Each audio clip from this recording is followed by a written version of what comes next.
are listening to the Human Care Podcast, part of the Invisible, Not Broken podcast network. I'm your host, Eva Minkoff. This podcast features conversations with health entrepreneurs, care professionals, patient advocates, and industry changemakers.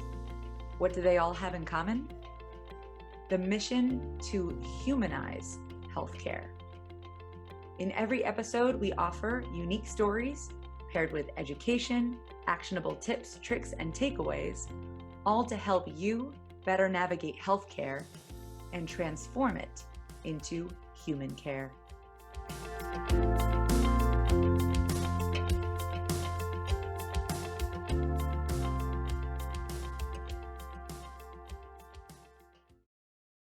And going live. Going live. Woo! I like to do a little dance. Yes. Yes. I can never, it always says setting up and I can't tell if it's like, does that mean we're good? Does that mean we're good? All right. So I like entering with music. Yeah.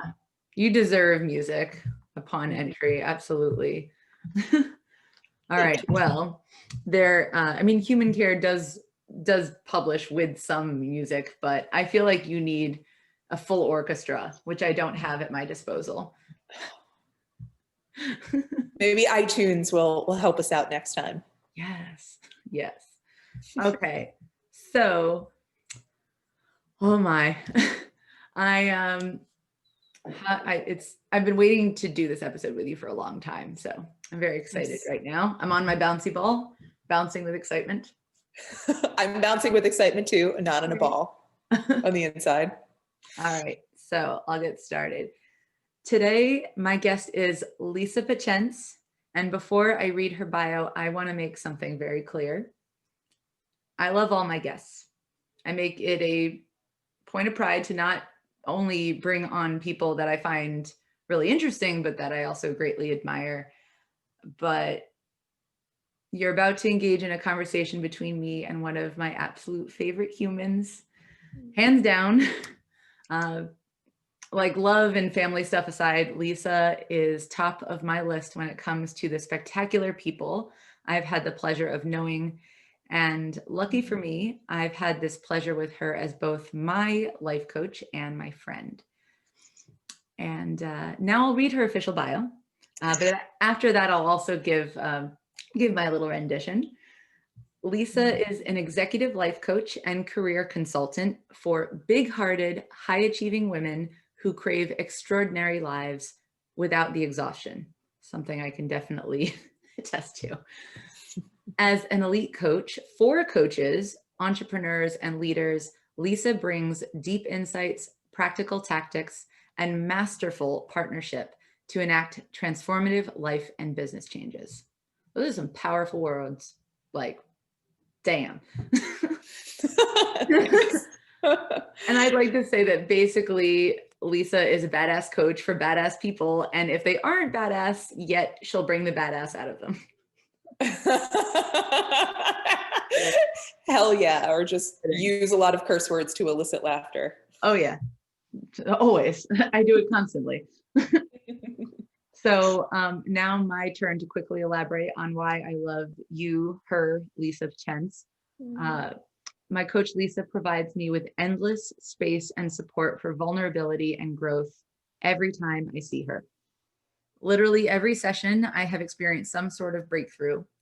She has a way of seeing people for who they truly are and is unwaveringly committed to who they can be. And while I have to give credit ultimately to myself for any transformations I've made, I feel compelled to give much of it to Lisa because I'm not sure I could have done a lot of what I've done or who I've become without her coaching me along the way. In fact, I'm pretty sure Human Care exists in part because of Lisa. So that alone, I hope you can appreciate. And now, since I probably shouldn't take up this whole episode gushing, let's get to it.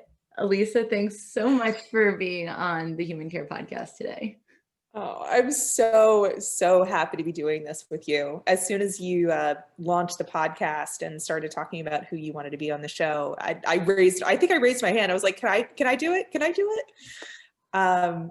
Thank you so much for all those honoring, flattering words.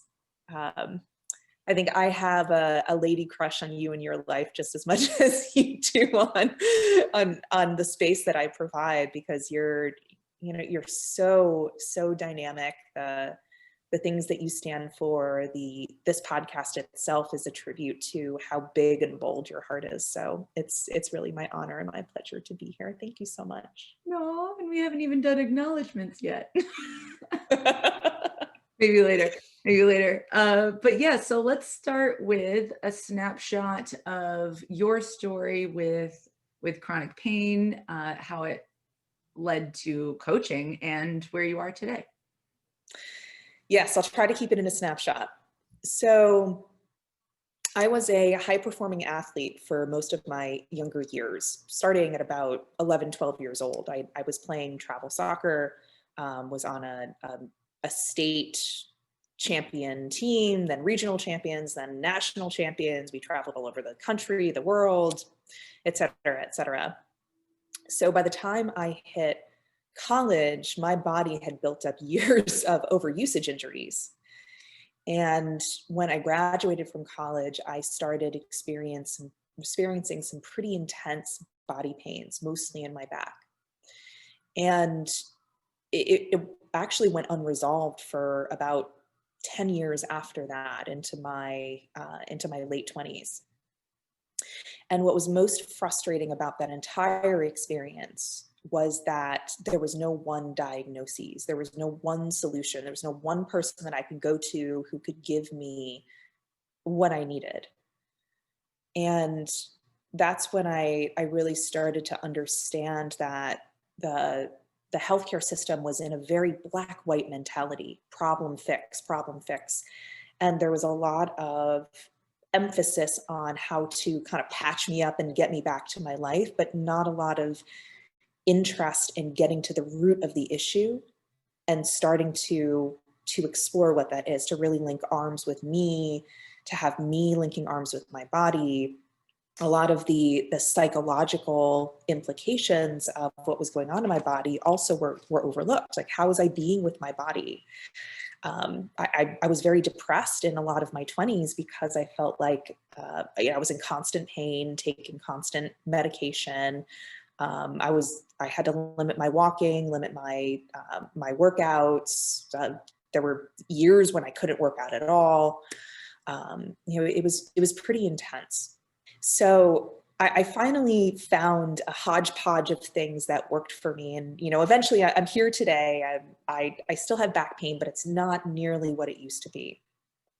And so I feel very, very fortunate to have found relief. I still haven't been diagnosed with a particular thing, but my body carries a lot of inflammation and stuff in it.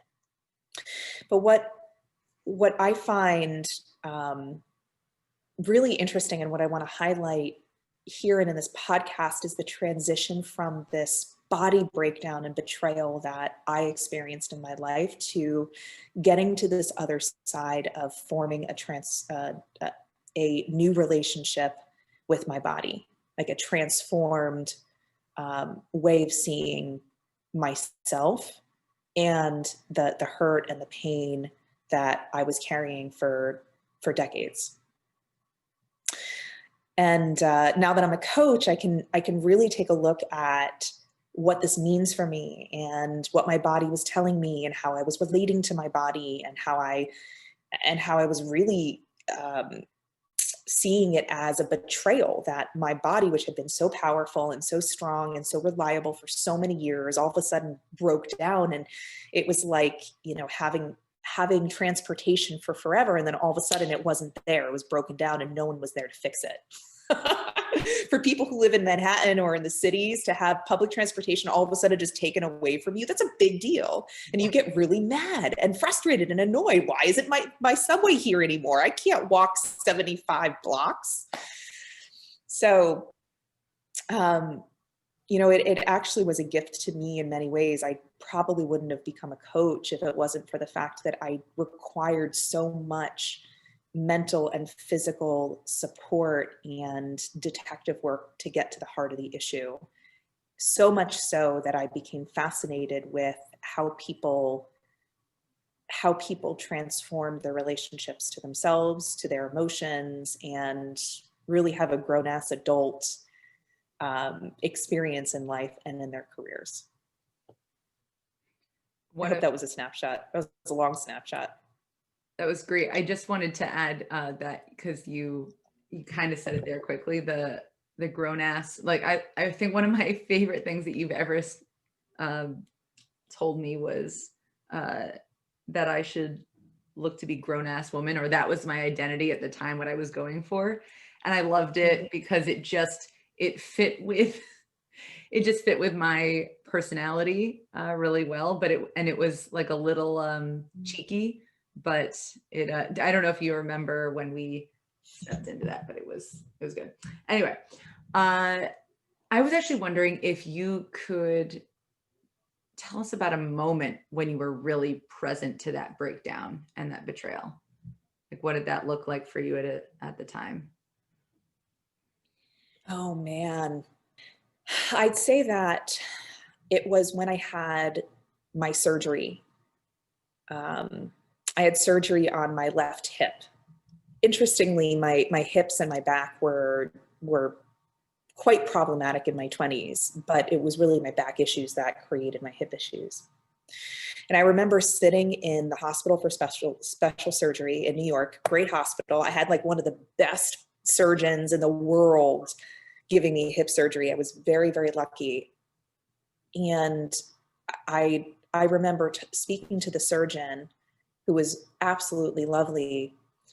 And he was walking me through what he was going to do after he got the MRI results back. And he's like, okay, well, normally I would just go in and do one thing, but there's actually 5 things we have to take care of when I'm in surgery.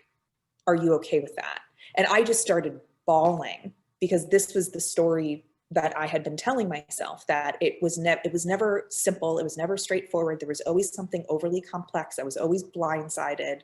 I could never be prepared enough, blah, blah, blah, blah, blah. And that was the mind story that came along with life events that I had. And this was just a reconstruction of that, a reaffirmation of that story. And it gave me such a feeling of helplessness for a person who is so, not naturally, but was conditioned to be type A, perfectionist, overly prepared, needing to know everything. That was my conditioned personality. And so to be in that situation where I was like, really, again, I'm going to have to like pull out all of my savings. We're going to have to do this really complicated surgery. Thank God I had someone who really knew what I was doing. But I felt, even though I had support, I felt very lonely, very, very lonely. There was a sense of abandonment, deep sense of abandonment of my body.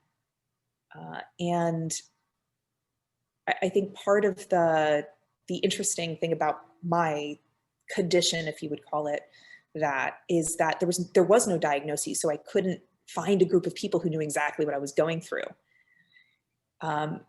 I didn't know anybody else who experienced chronic back pain, with the exception of like 55, 60-year-olds who had, degenerative disc disease for years and years and years, and they had lived a long life and they suffered from back pain, and but it was okay. That was normal. But for a 24, 25-year-old, it was so isolating. And then on top of the betrayal and the abandonment, that was in hindsight, it was actually a turning point. But in the moment, it felt like the depths of despair, to use the Anne of Green Gables quote, the depths of despair. Yeah, that was the height of the abandonment. Those turning points, they're real knives to the heart sometimes. It's Mm. like the deeper the pain, the greater the transition or transformation, though. At least the potential for one I've found for sure. When I mean, I've had lots of breakdowns with my body throughout the years. I think women in general just have a lot of breakdowns around their bodies, but I digress. When it came to ballet, my body betrayed me absolutely with joint pain. And well, now I know as Ehlers-Danlos syndrome and fibromyalgia and mast cell and all of that, but also in terms of body type, right? Like I'm an athletic bodied woman who wanted to be a ballet dancer. So there was even betrayal on that end. But I would say for me, the greatest turning point was actually when I was turning. I was literally doing a pirouette and I fell to the ground. And I'm very good with pirouettes, but I was wearing point shoes and my knee just, I assume that it subluxed, like kind of not fully popped out, but the, just like shifted enough that it threw me off and I fell on the ground and I hurt myself. But I remember I couldn't get up, not because I couldn't physically get up, but it was like I hit that brick wall of emotion where I was like, shit, something is really wrong with my body and I'm never going to be a professional ballet dancer. So I definitely had that there too. Yeah. Did you get that same sense of isolation and loneliness in your experience too? Oh yeah, especially because I was in a room full of women that were looking to be or already were professional ballet dancers. It was at dance camp, it was basically ballet boot camp, and everyone's literally standing around me too. So it was physical isolation in that way. I was like, I'm alone in the middle of the floor, and people are just staring at me, and it's over. Everyone else they were actually very sweet. I don't know if in the back of their minds they were thinking, ha ha, but because ballet girls are a bit of bitches. Sorry, everyone out there. Yeah. And then there's that extra sense of competitiveness and comparison that, yeah. I mean, maybe it's a human condition, maybe it's a Western culture condition, maybe it's modern society. I don't know what it is, but that competitiveness that also leaves you very isolated is an extra burden to carry when you're experiencing pain, any kind of pain, body or otherwise. Yeah. It's really hard. So from there, what were the steps towards coaching? Like how did you get from A to B? Because it doesn't seem like a natural path, but in essence, actually, it seems like it's a perfect place to go. Yeah. Well, in building myself back up from that surgery, that recovery period physically was a journey of resilience and generating myself in the face of helplessness over and over and over.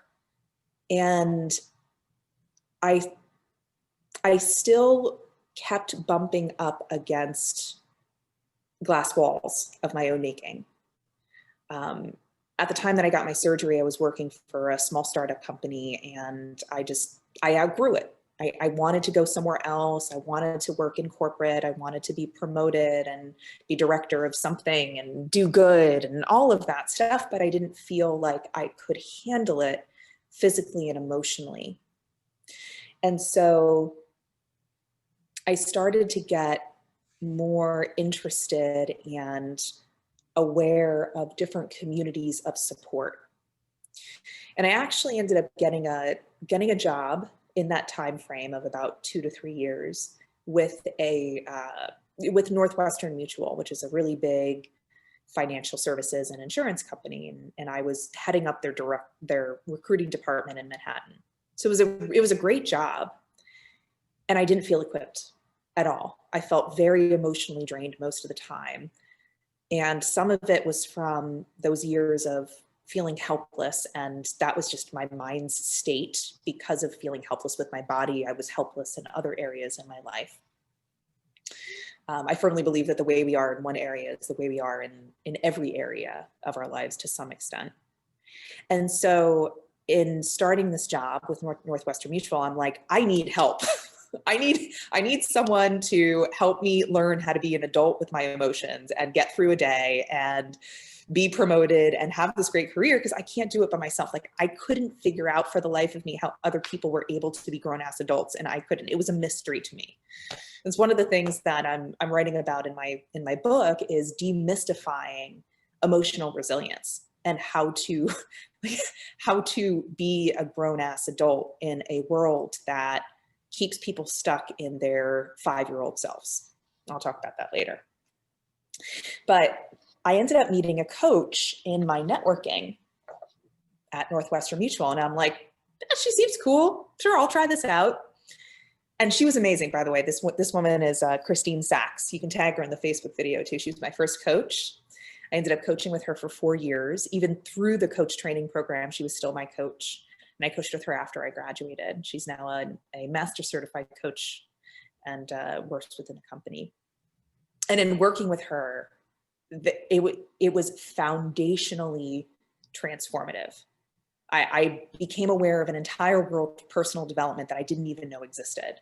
I became aware of all these words and phrases and ways of thinking and being and conditioning that I had never known about, even though I had been through years of therapy. And coaching gave me what therapy couldn't. It gave me a path to resilience and generating myself and moving forward despite obstacles, choice over and over. Like, I finally was able to get that I had a choice in things. And it was empowering to the nth degree. So much so that I was like, Eureka, I found Atlantis. Everyone must have this. I must become a coach and spread the good word. So I took a coach training program, tried my hand at entrepreneurship, found that I was good at it and I loved it. And here I am 7 years later. Thank God. I can say that for myself and all the others whom you have changed the lives of. Yeah. Okay. So many things to say, but I feel that it would be a disservice if we didn't touch on slightly what you see the difference between therapy and coaching is, because a lot of people really don't get it.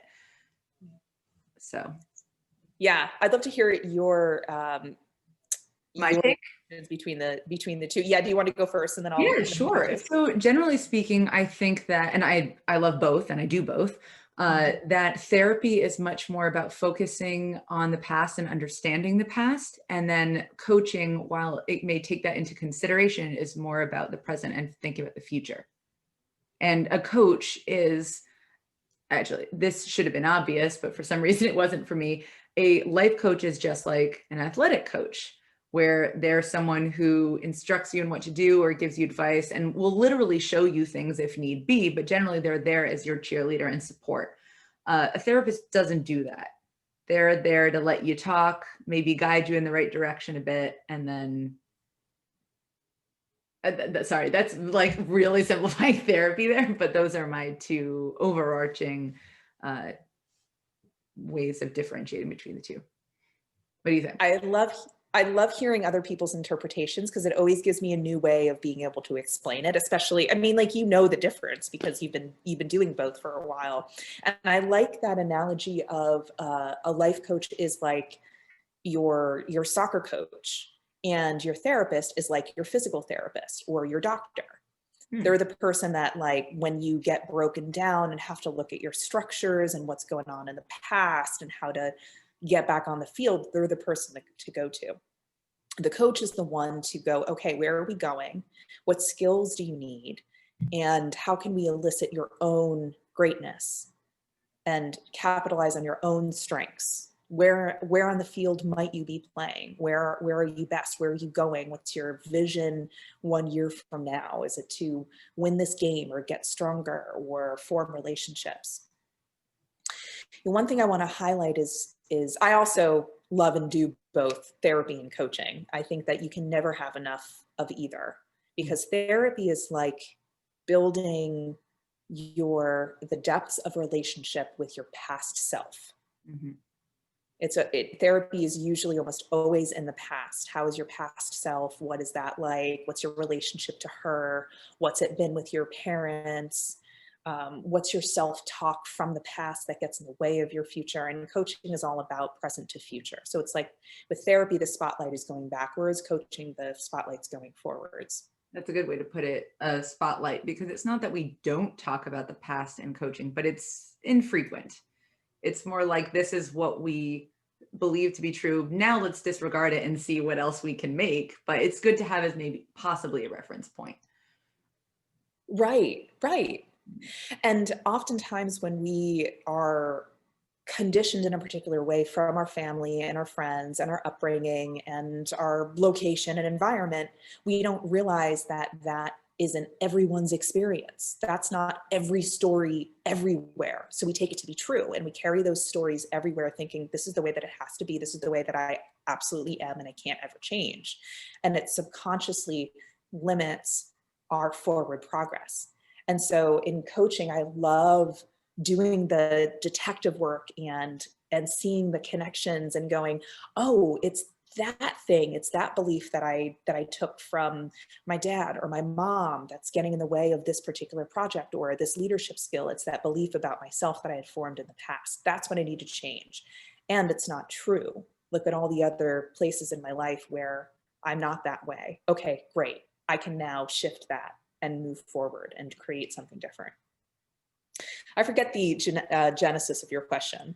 It was the difference between coaching and therapy, right? Yeah. I feel like I've brought this up to you a number of times, but I haven't brought it up in the podcast, so I will now. I don't know if it was our first session or an introductory session or what have you, but very early on, I was super proud. Like I figured I'd be the best coaching client because it's like, I know myself so well already. It's going to be easy breezy from here. Cause I had done a lot of therapy and a lot of self-development work for a few years before we'd met. And I said all what I thought my strengths and weaknesses were, like my beliefs about myself, or sorry, I didn't know they were beliefs about myself. I was like, this is who I am. And your response after I went on my diatribe was, so do you want to stay that way? Or I don't know if it was the exact word. It was either, do you want to stay that way? Or no, maybe that was it. What do you think you might have said? It was something that elicited that feeling. Let's put it that way. I could probably find my notes on that session and bring it up. Years ago now, but yeah, I was silent for a second. I was like, what do you mean? Do I want to be that way? I am that way. Like I've accepted it. It's totally cool. Let's work with that. And in just that one question, you made me realize that there is potential to be whatever I want to be. And that's why I was like, okay, coaching, not what I thought it was. Let's try this on. And here we are today. Yeah. So that was definitely 5 years later. Yeah, the most eye-opening moment for me in terms of self-development, because that was a game changer. That, yeah, I can accept who I am, and that's wonderful. And I think I will always accept and love who I am, but that doesn't mean I have to be that way or see myself that way or believe that way, believe myself to be that way. And I think when we're talking about our bodies, whether it be physical or mental or emotional, the way we see ourselves is absolutely crucial in terms of how that's all going to play out. Right. So, yeah, I would love for you to expand on your experience in your body breakdown and how you've seen that play out for yourself as a coach. It's interesting. You know, it's so funny. I'm sitting here and I'm also aware of all the things that I now do for my body that are habits. Like I'm always shifting. I'm always moving a pillow around to make myself comfortable. You know, a lot of the things that at first I felt victimized by, like, oh, I always have to have a pillow, or I always have to. It's funny when I sleep in places other than my bed, like hotels or my parents' place, I have to have at least 3 pillows, one under my head, one in front of me, and one behind me to support my back while I'm sleeping. Otherwise, I'll wake up with back pain.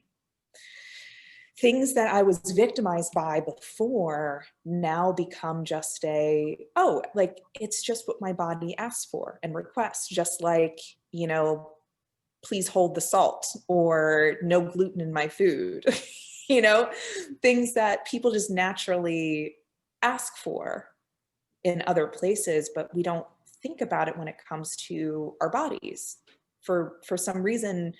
And I'd love to hear your thoughts on this too. It's almost like, at least when it first started, my back pain first started happening, it was like an embarrassment. I was ashamed. I felt like I was self alienating, or that it was unnecessary too, especially because it was an invisible inflammation. It wasn't like, I was on crutches or in a wheelchair, or someone could see it and be able to relate to it from that visual. They just had to take my word for it. So a big piece of transformation is simply, as you said before, practicing acceptance, but not, what's the word? Resentment. Acceptance, but not a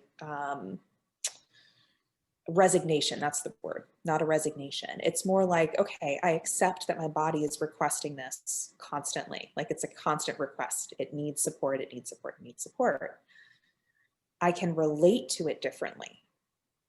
I can relate to that request differently, instead of I shouldn't be that way. How dare you interrupt my thoughts? I'm busy doing other things, like being important and successful. Shut up, back.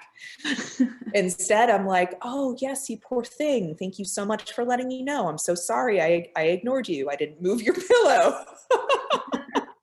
Actually having animals has really helped reposition my relationship with my body, because like, we have these animals that make invisible requests all the time, or requests that we don't hear, and they can't rationalize like why Princess Tiger Lily needs to eat downstairs instead of upstairs, but that's just what she wants. And I'm like, okay, honey, I love you. You deal with so many other things in this house that are probably not to your liking. Of course. I also just love that your cat's name is Princess Tiger Lily. It's brilliant. Yeah. She's such a diva. And then we have Bruce, Princess Tiger Lily, and Bruce. And Bruce, who loves to show up in front of the computer screen and say hello. Yeah. I'm actually surprised that they haven't interrupted us. Could be the bloopers if they do. I've never done bloopers. I've always wanted to do bloopers, but great. Yeah. I could probably call them down here with a cat treat. So yeah, let's go deeper into victim mode versus relating to your body differently, or as I had written in my notes, victim versus responsibility. Yeah, and I'd love to hear your thoughts on this, like embarrassment or guilt. Guilt is the word. That the guilt that invisible illnesses sometimes have for people. Brene Brown taught.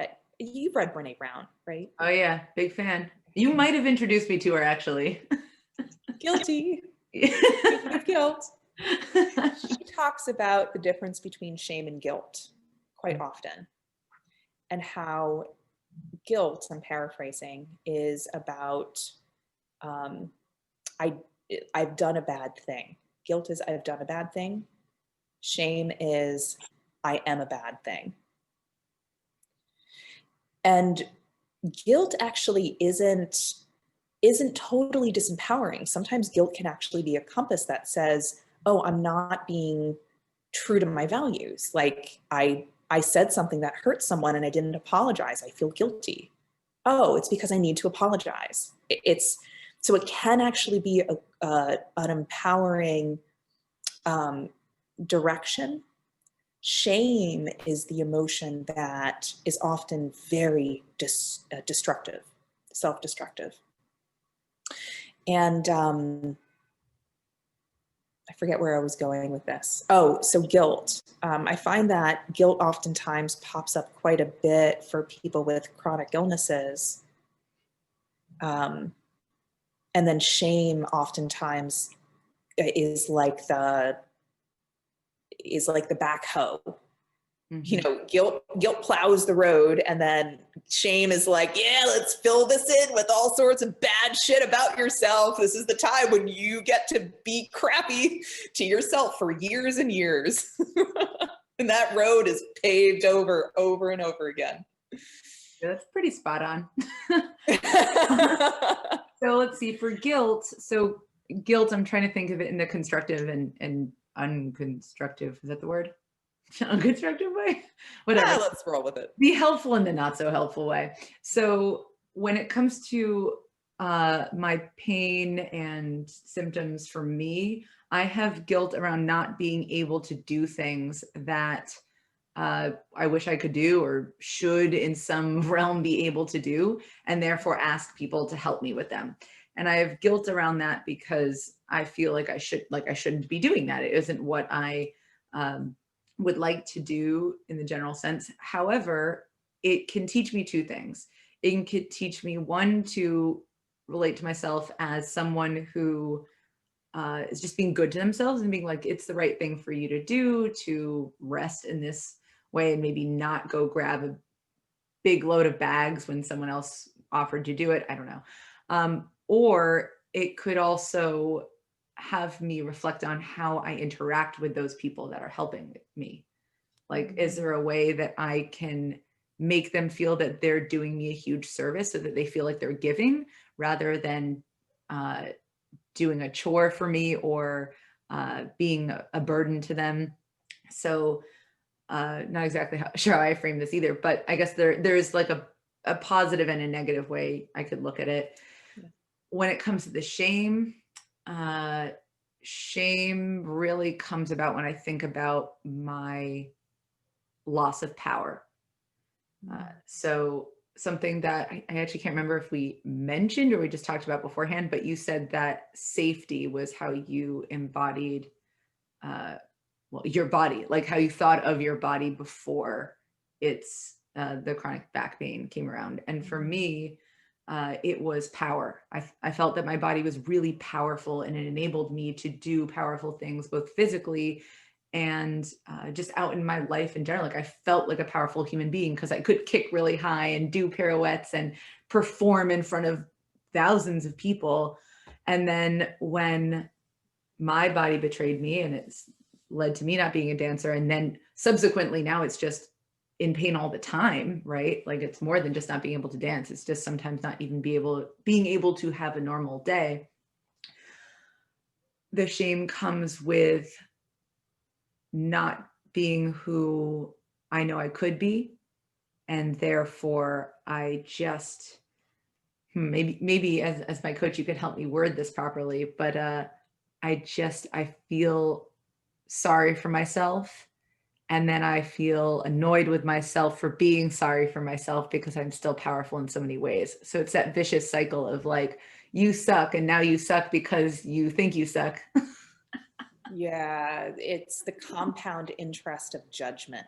Oof. Yeah. There you go. It's gnarly. Judgment and shame often go hand in hand. I think Yeah. it's like feeling shame is the first thing. Either we feel ashamed for something we did or something someone else did. And then there's the judgment on top of that. We shouldn't feel that way. It should be different. And you know, it kind of it circles like that.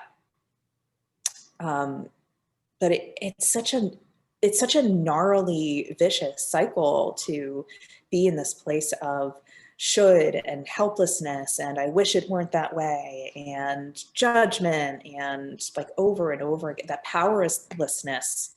You know, I think there's nothing wrong with feeling powerless. I think that there can actually be some empowering nature to it, like going outside and looking at the sky and realizing how small we are in the universe. Like that can be empowering.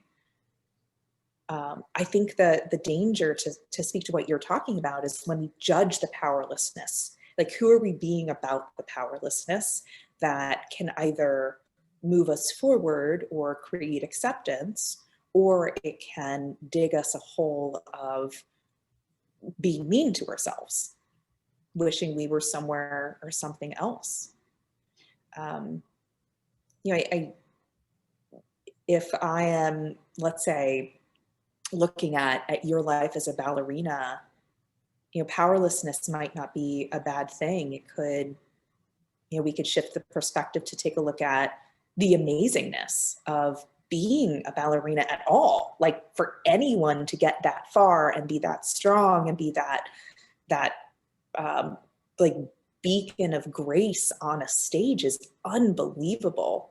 And just because our bodies aren't like that forever doesn't mean anything about us. It doesn't mean that we are bad. It just means that that wasn't how things were supposed to go. So back to your victim versus responsibility, I think that when it comes to chronic illness, there's absolutely a sense of, like, we have to start with compassion and empathy and be reparenting our own voices and loving ourselves and rebuilding our relationship to our bodies. And then we can look at, okay, how do I want this to go? Who can I ask for support? Who are my people? How can I build out a community? And maybe in the moment you need a good cry because you feel helpless, but who are you going to be afterwards? Like, this is what I love about coaching. It's a constant choice. Like, okay, right, this very second I feel shitty, but how about this second? Okay, this second I can create some resiliency and some forward movement and responsibility and ownership. Oh, now I feel crappy again, but that's okay because now I feel better. There's such a forgiveness in being able to choose in every moment. Thank you. That was actually the term that I was trying to remember when I was thinking about our first session and like, hey, do you want to be that way? Was choice. Like, coaching is life, I guess, is constantly choosing. But through coaching, it takes on like a whole other level of not just choosing what you want to do, but choosing how you want to be, choosing how you want to see things. And literally nothing could change about your life externally, but the way you perceive your life and go about your life and how you and your relationship to yourself, it can just change everything about that experience. It's really amazing.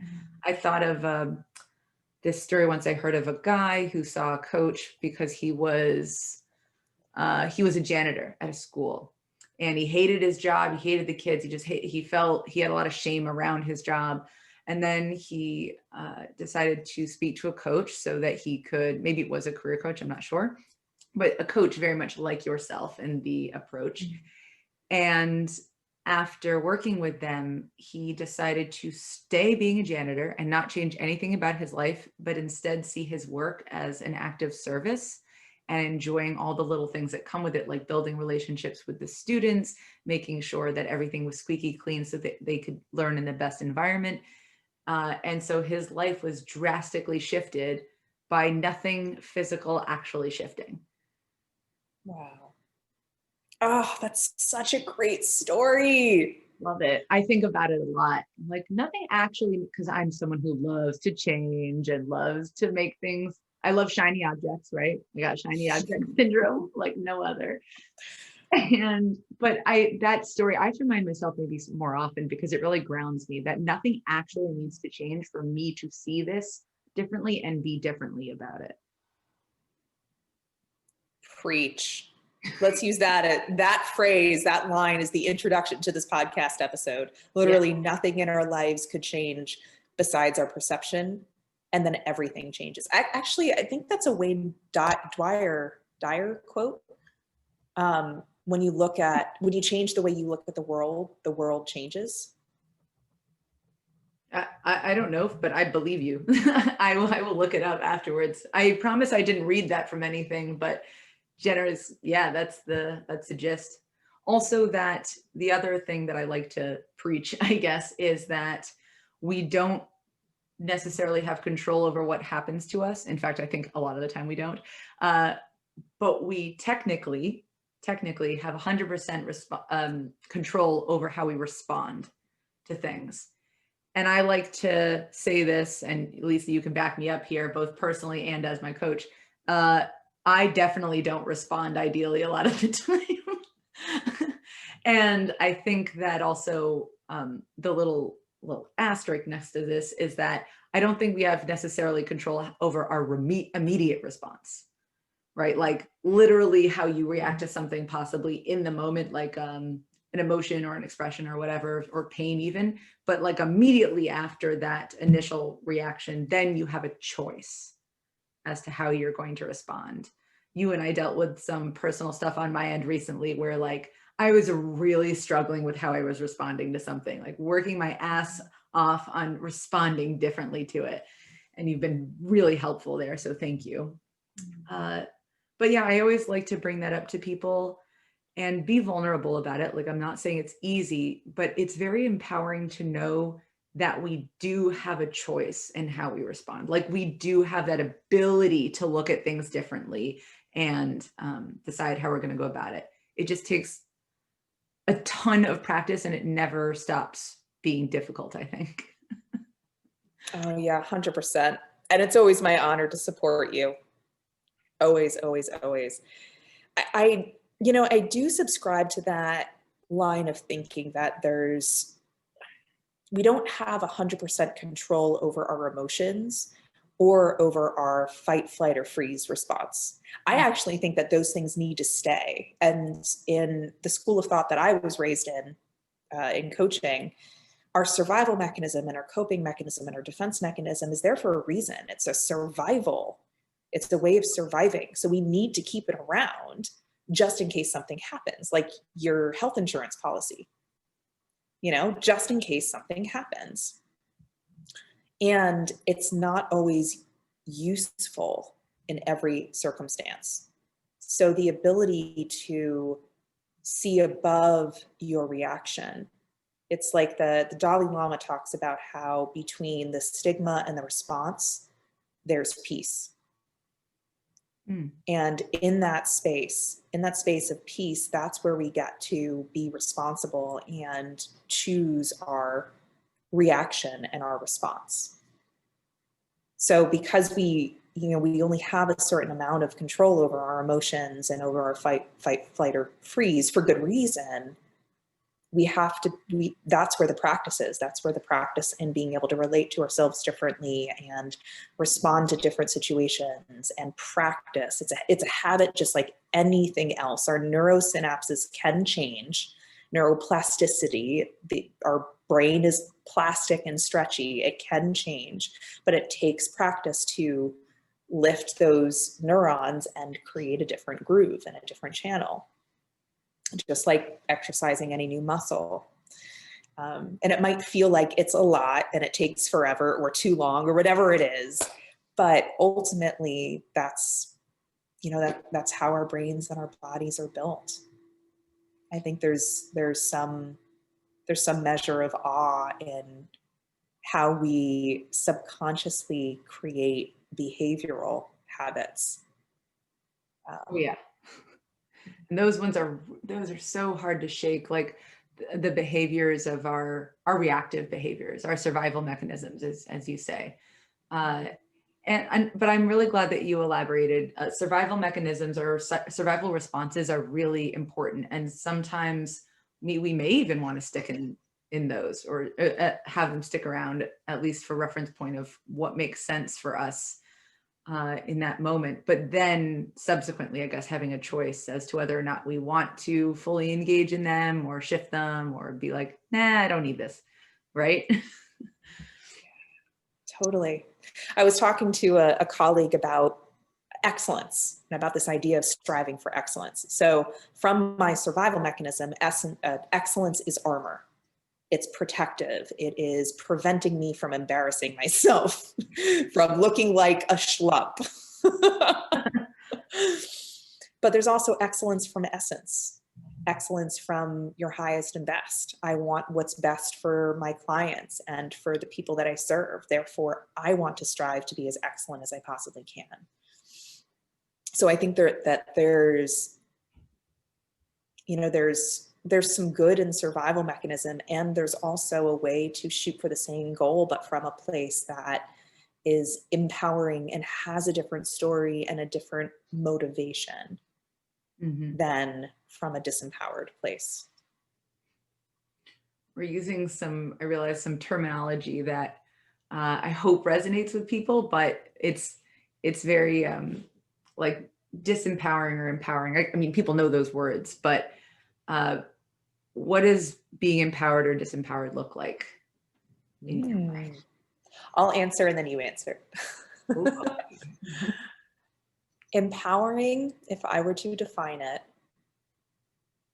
is coming from a place of positive energy, higher vibration, adhering to my values, being clear, having trust in myself and other people.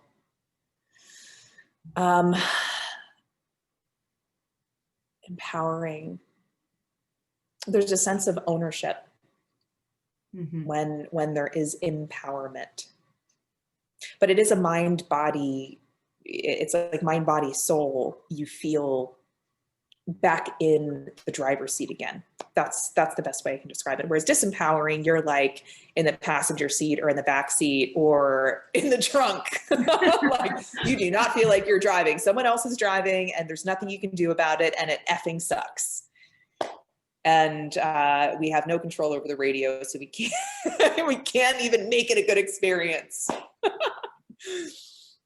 Yeah, it's different than, I feel it's different than being powerless. We were talking about being powerless before. Disempowered is like it has been fully taken away from you and you're being victim to that. When it comes to being empowered, the only thing I would add, or the way I would sort of summarize, is it makes you feel, or makes me feel right. You know how I asked, I realized we didn't ask yet, but I asked you before coming on the show, what makes you feel good? What makes you feel bad? What makes you feel angry, joy? And then last I wrote, what makes you feel right? And right isn't necessarily a happy thing. It's not the same as good. Definitely. It just is like, how are you totally in line with yourself, your morals, being in integrity with yourself, basically. And I feel like when I'm empowered, I just feel so right in my body, in my mind, in my soul, everything aligned, as you said. It's it's powerful. Being empowered is powerful, absolutely. And that actually ties really well into our relationship with ourselves, and what it looks like to have a good relationship with ourselves and our body despite illness. It looks like being empowered, right? Totally. I love the question of what makes you feel right, because you can take it from an empowered place and a disempowered place. Like what makes you feel right, as in grounded, centered, living in alignment, focused, clear, or right as in righteous. Like I am right about this and you cannot change my mind about it. That limited thinking. And it's funny, I wasn't sure how to answer it, so I answered it from the positive place. Oh, I thought I put an example. Maybe I didn't. I should, because I realized that that's an odd question to ask someone, is what makes you feel right without any context. It was perfect though. It's a great example of how everything is up to interpretation. Even that phrase, what makes you feel right, or what makes you feel good. You can come from a variety of different places when you take a look at it. But to your point, yes, there are things that happen, and then there's our interpretation and our perspective on it. So like what happened with your experience in ballet, like, by the way, I like got into your body as you were explaining that experience, and my knee hurt for you and my heart hurt for you. Like our bodies are, I mean, they're our vehicle, they're our life vehicle. So to feel betrayed or blindsided is like getting in a car accident. It is traumatic. Mm-hmm. And so building a relationship to our body that doesn't necessarily have to change anything, but is empowering. It leaves you in the driver's seat. It leaves you in a place of compassion. It leaves you in a place of, okay, there are choices. I might not have them right this second. They might not be great. They might not be what I wanted, but I do have choices. And that is empowering enough for me to restart the car and head in a direction. And some of that, we talked about this before, some of that is healing our relationship to our inner selves, our inner child, or however old that part of you was when you formed your identity. For me, a lot of my healing is in like the 7th to 8th grade period, and then the 4 or 5-year-old period. So those are the periods you look back on when you think of inner child healing, which is actually a type of, I don't know if you could say modality, a therapeutic approach. Maybe that might be the right word. Inner child. Yeah, it's a therapeutic focus for sure, the inner child work. And a lot of the thoughts and betrayals that I experienced in my 20s actually came from the formation of my personality and my survival mechanism in those 2 periods of my life.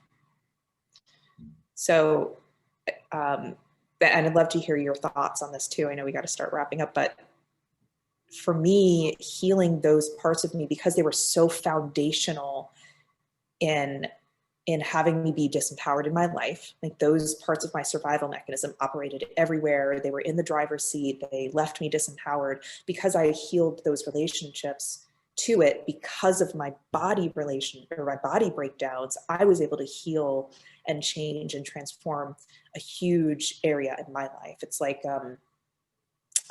it's like the spokes on a wheel. When you turn the inside of the wheel just a tiny little bit, the outside shifts tremendously. And that's the way I felt in restructuring my relationship with my body. Did you feel the same way in doing this work? Yeah. I was actually wondering if, before we talk about mine, can you maybe give us a little bit more of a picture of what that looked like in action for you, without going into all the details of the childhood that you tapped into? Yeah, let's see. I'll use my most recent example, the excellence is armor. So I was in 7th or 8th grade, I was on a team that was quite toxic. Very high level soccer, but very, very toxic culture. And it formed this insatiable need to be the best, because if I wasn't the very best, if I wasn't the starter, if I wasn't the person that was constantly doing all the right things on the field, I would get picked on, I would get bullied, I would get isolated, even more so than how I actually was. And so that need for perfection and excellence everywhere to prevent being bullied and picked on became a survival. It cemented that survival, even though that need to be good and great was started earlier on in my life. And so a lot of the coaching work that I did restructured that survival mechanism, or let me say it a different way. I formed a different relationship to it. I no longer needed that excellence is armor everywhere. Instead, I would work on, if I was shooting for a goal, I would work on different measurements of success besides I make this perfect result or I'm a loser. So for instance, in getting my Master Certified Coaching credential, holy shit, like this stuff is coming back up like crazy. It's crazy making. It's actually a wonderful experience, because every time I have a journey where I'm up against my survival mechanism stuff, I seem to strip down another layer of protection and be softer and better to myself. And this time around, I'm really focusing on progress over pass fail. Yeah. So that's a real life example of what that looks like. And really it's coming more and more from a growth mindset, from a essence place, from a place of empowerment, from a place of trust, more and more than a place of disempowerment. I'm a loser. I can't trust myself. I need to be perfect or else I suck. So it's getting more and more away from those stories. And a lot of this comes from partnership and my coaching work and my therapy work and journaling and working out and listening to books and lots of little practices daily. Yeah, it is not for the faint of heart, but it is, I love it. I've loved this journey of, sure, self-development, you can call it, but just getting to know and to love myself, the good, the bad, the ugly. I wouldn't have traded these years or this effort, this time for anything. I'm so happy with where I am today, even when I'm unhappy with where I am today, if that makes any sense. Oh, it's so well put. Yeah. So like recently, you and I have been coaching about a topic that has really set me back, that has had me bring up fears or shame I had around myself before I started all the self-development work. So that's been really hard for me, being like, oh, this is coming up again, therefore has nothing changed about me over the last possible decade. And that was a really big fear. But recognizing the fact that I'm reflecting on it at all shows me that it's different. Oh, I love that. And there's so much kindness and gentleness with yourself in the moment, with your emotions and whatever's getting triggered. And that's amazing. I mean, I think if more people just had that, like there would be world peace. That's exactly my belief. It's truly, yeah. If people had more compassion and understanding for themselves, they would for others, and therefore the world would just be a much, much better place. Right. And even exactly what you said, being able to look at their progress and reflect on it and go, how am I doing? Even just that is tremendously, it's masterful. Like it's masterful living. It's another great book title, Masterful Living.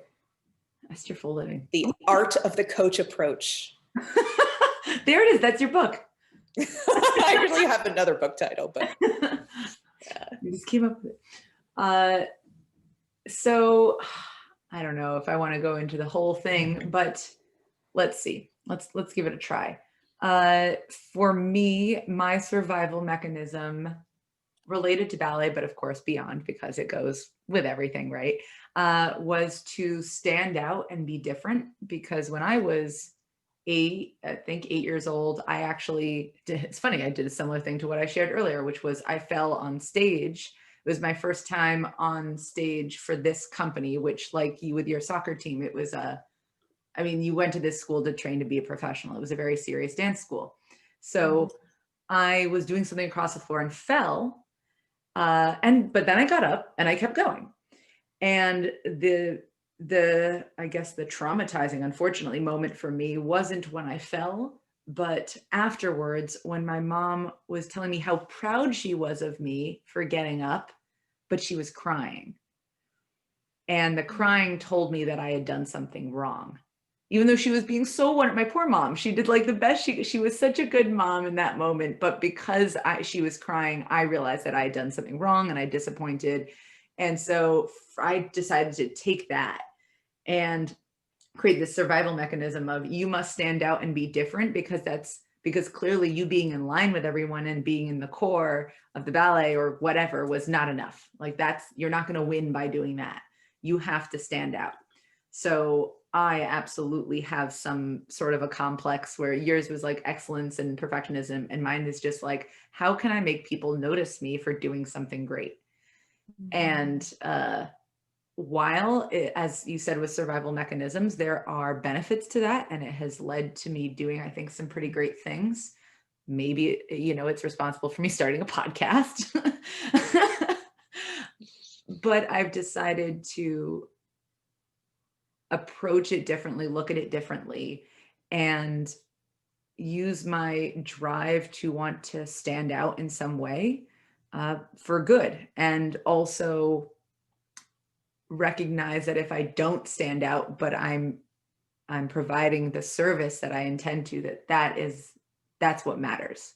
And it's something I struggle with all the time. So like doing this podcast, if no one ever heard it or saw it or whatever, it would still be something that I'm driven to do because it's meaningful to me, and it's putting out there what I want in the world. with Wellacopia, with my past business, which I've spoken about, especially on past episodes, that was a really hard battle for a long time because I wanted to be an entrepreneur so badly. I mean, I am, but I wanted to be that successful CEO. And I had such a crazy identity crisis with it. We worked through that for like 4 years. And it might still come back. I mean, I'm sure it will. I'm sure it will. But it also ties into pain and my illness, because here's someone who, right, wants to be powerful. Survival mechanism is all around being different and standing out and being powerful in that way. And then here I have a body that is taking, like, it may look powerful on the outside because I'm strong and whatnot, but then I have to be weak in not being able to do certain things, or having brain fog, or needing more time to take care of myself. And it's this terrible mismatch of identity, let's say. But what coaching has really helped me do when it comes to pain is, first of all, at baseline, give myself some love and recognize that I'm human, right? And this is my human condition, situation, and finding love for that. But also recognizing that, sure, I don't have the capabilities I once did, whether that be for dancing or even memorization of certain things, because my brain's going. But there is so much that I do have to give, so much that I am capable of. And so I would say in the simplest view, you could say it was like glass half full versus glass half empty, but it's so much more than that. I look at myself as an incredibly capable person, and I just focus on that, and the areas in which I'm not capable anymore, I give myself permission to be good with that and to not have shame around it. Can't say I'm perfect. Definitely not perfect around it, but I am profoundly different than I was a few years ago, for sure. So, I mean, even right now, I'm sitting on a big bouncy ball rather than my desk chair. And instead of being like, I can't sit in a freaking desk for an hour, like that's really lame, I'm like, no, I'm gonna have fun on this ball, and I'm moving my joints, I'm doing good things for my joints and having a good time. And yeah, it's the little things, man. I love the positive spin to that comes out of a different relationship to your survival mechanism and to some traumatic events. Yeah, and I can go on for days about all the good things that survival mechanism gives us, like, you know, the fact that you might not have started the podcast, and you might not have created Wellacopia, and there's all these other things in your life that you've generated from that motivation. Like, survival mechanism can be a way of motivating yourself. And it can also be a hindrance. It can create your own glass ceiling in places. Mine certainly showed up in the way that I couldn't, I had a tough time operating as a leader, as a manager of people in the corporate world. Like, it just was so, all the red tape and the feedback and the just so, and the being uber responsible for numbers, and having people not like me and therefore produce poorly. And then I had a response to that I couldn't handle, like all this other stuff. But I was a great employee. However, it made leading miserable. And so a lot of the work that I did recently lended itself to my relationships. Like, a lot of the healing that I've done with my survival mechanism allows me to be vulnerable and to make mistakes and to be messy and to talk about my life experiences, and trust that it doesn't make me look like a loser, as my survival mechanism would verbalize to me. It makes me human and relatable. And sometimes time will just allow you to mold that story into something different. And sometimes it's a matter of repetition and having enough corrective experiences, like enough people in my life that would respond positively to vulnerability. But it's a journey.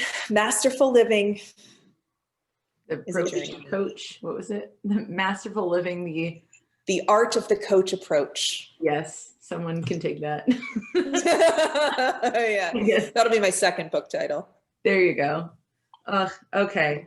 So we do have to wrap up. I really don't want to, because there's so many, it's really like it's amazing. Every time you basically open your mouth, there's so many things that I want to like go into. We'll just have to do this again. Yeah, I think we do. We definitely do. Okay.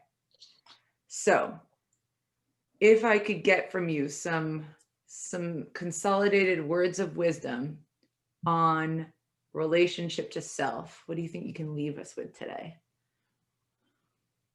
Good question. Yes, I think when it comes to chronic illnesses, there is a body relationship and there is a mind relationship, and both need work.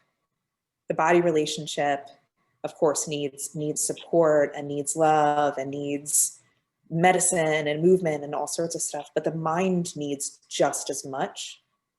Often that comes secondary or not at all. And I believe that you have to pay attention to both just as much as you would like two children. Like imagine if you favored one child 99% of the time and the other one 1%. Like that's terrible. Could not go well. Yeah, and ignoring it is just going to create negative effects. So make sure that you address both of them at the same time. And then the other thing is have it be a multidimensional approach. Similar to what you've created in your life. You journal and you listen to podcasts and you read books and you have a coach and you've worked with therapists and you have a podcast where you talk about these things. It's multidimensional. And I believe that your relationship to yourself is also that way. It requires work from different ways, different perspectives, different people. So keep it interesting for yourself. If let's say you commit to journaling every single day forever and ever, you're going to get bored. So make it a journey. Preach. Yeah. And if needed, get a good therapist. Yes. Or just get a good therapist, period. Not if needed. Yeah. Everyone needs it. Everyone needs a good therapist. I think everyone needs a coach too. There's room for both. And so beyond worth the time and financial commitment. I really like beyond, because if you don't, because you're just suffering. Sorry, I shouldn't say people are just suffering. We all are kind of suffering a little bit. Yeah. Well, Brene Brown quotes in her Dare to Lead book that you either spend a reasonable amount of time managing emotions or an unreasonable amount of time managing unproductive behavior. Yep. Preach, woman. Yeah, seriously. Love Brene. Well, amongst other people, I love you, Lisa. Thank you so much for coming on today. Love it. Love it so much. I think a round 2 is necessary in the future, because I feel like we didn't even touch on tons of stuff that I wanted to. But this alone, I hope everyone enjoyed our conversation, and until next time, thank you so much, Lisa. I love you. Oh, thank you. I love you too. You're such a wonderful host. You are grace and brilliance and dynamism and pure relatability and fun. Fun. Your sunshine. I'm sunshine, you're sunshine. Okay, let's stop the gush fest. Thank you. It was a pleasure.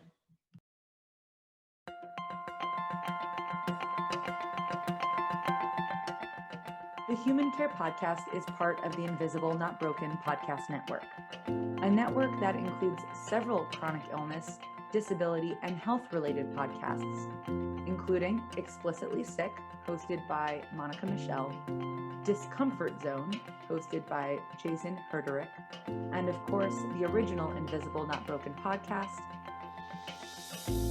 We absolutely love feedback. Love feedback. and connecting with you one-on-one or within our Invisible Not Broken podcast community. So please reach out to us anytime.